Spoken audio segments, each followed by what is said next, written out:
Welcome back to the Skift Daily Briefing. It's Thursday, May 14th. I'm Sarah Dandashi, and today a deep look at Booking Holdings reveals three machines running at once, and they don't all point in the same direction.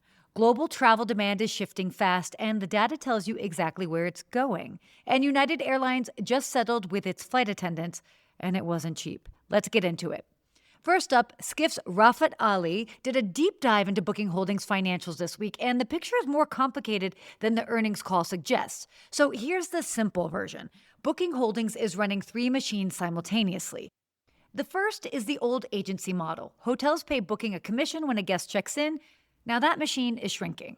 The second is the merchant model. Booking collects your payment up front, holds it, and pays the hotel later.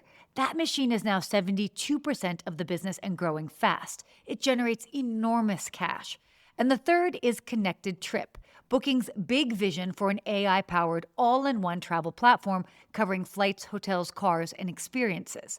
That machine is growing, but still represents only a low double-digit share of transactions. So what's Booking doing with all of this cash that the merchant model generates? Well, mostly buying back its own stock. In Q1 2026 alone, Booking repurchased $3.6 billion in shares, more than its entire free cash flow for the quarter. Now, since 2023, it returned over $25 billion to shareholders. The tension? Connected Trip. The future Booking says will define the company is explicitly lower margin than the hotel business that made it great. And the capital allocation tells you which machine the company actually trusts. And it's not the third one. The takeaway, Booking is a brilliantly run company, but the filings tell a more cautious story than the earnings call.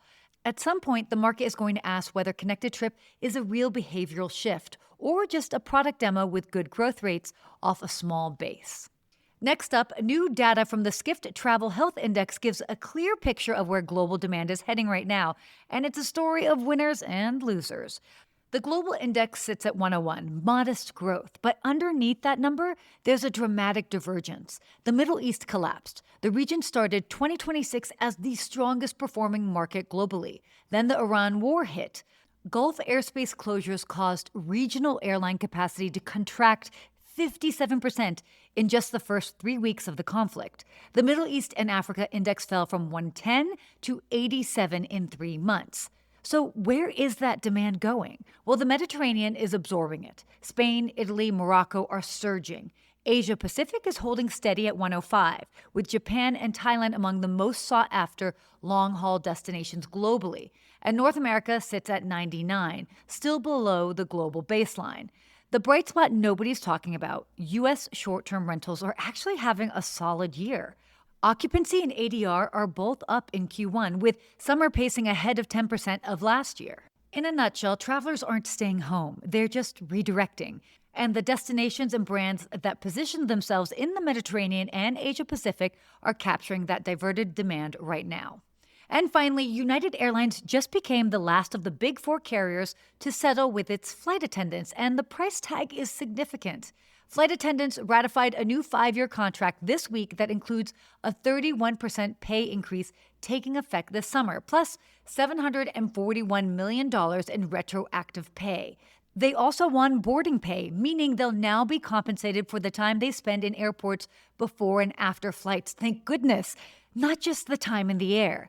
That's been a central issue across the industry for many years now, with entry-level flight attendants often saying they've relied on food banks to get by under the old structure.